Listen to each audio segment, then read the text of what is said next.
After all, who owns yachts? Believe me, not people who earn $250,000. People who earn millions of dollars, generally speaking, own yachts. That was a luxury tax.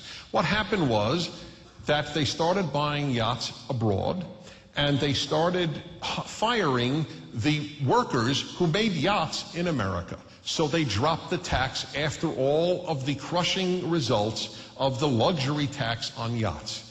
I don't know why anyone with good sense would think raising taxes in the midst of a recession that could possibly even be a depression is a good idea.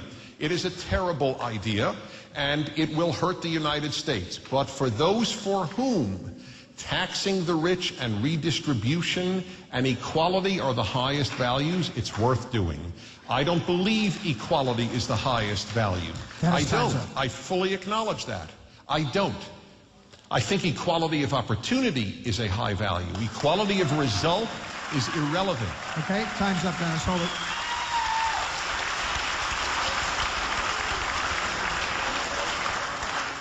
I'm so proud of my little friends. Somebody makes more than $250,000 a year. That's right. But I just want to say, we're 8 minutes from the conclusion here, and so far this hasn't devolved into a mosh pit. Just help me for 8 more minutes and don't yell out. That's all I'm saying. Thank you. Steph, you want to talk? No, I'm done. Okay. Dennis, this is for you. Yep. Do you support granting same-sex benefits to couples? Yes.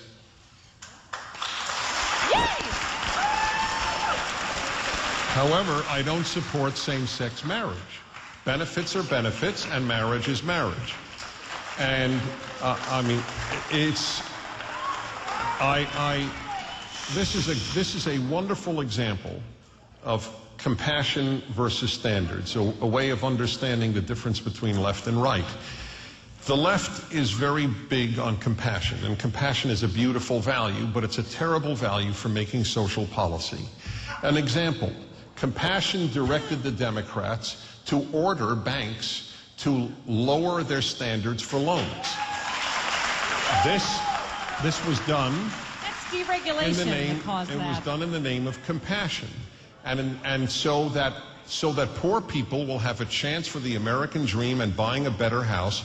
We won't ask for their income proof. We won't ask them to put any money down. We will give them 100% to loan. And in the name of compassion, we created the terrible crisis we have. In the name of compassion, see, okay, this is, you see, it's not. All right. The time is limited. I want to just give the part of the analogy that I'm raising here. In the name of compassion, people are willing to redefine marriage. There is no civilization in history prior to the last 10, 15 years that ever had male-male or female-female marriage.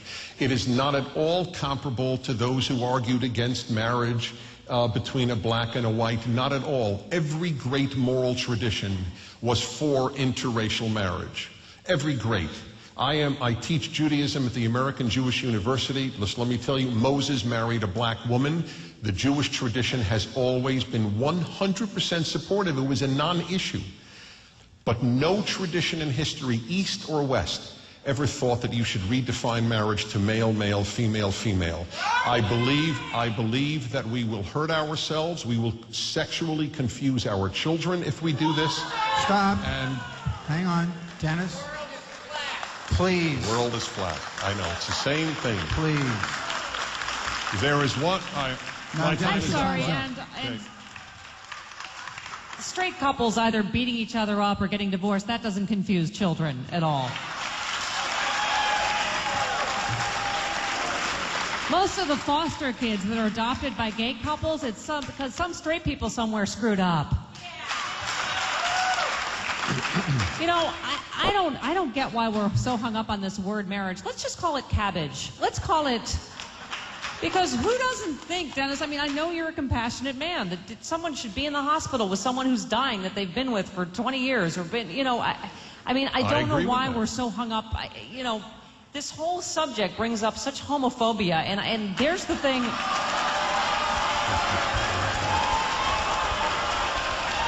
you. There's the thing I've never gotten. Homosexuality exists in every species. Homophobia only in the human race. I don't think bulls stand around going, look at Philippe, what a femme, let's gore him. Seriously, with all of the problems we have facing our culture, is this really the biggest problem in your family, whether gay people with people that love each other are able to get married? Okay, Steph, time's up. Dennis, one final minute. Yeah, I actually do think it's one of the biggest things. If the definition of marriage is not one of the biggest issues in society, what is? Tax redistribution? Frankly, I think that this is more important than as much as I oppose a tax rise.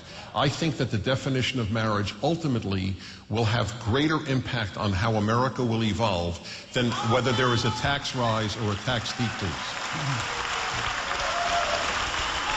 Here's what I don't get, Dennis. How does it hurt your marriage or anybody else's marriage if two other people that love each other are able to call it marriage?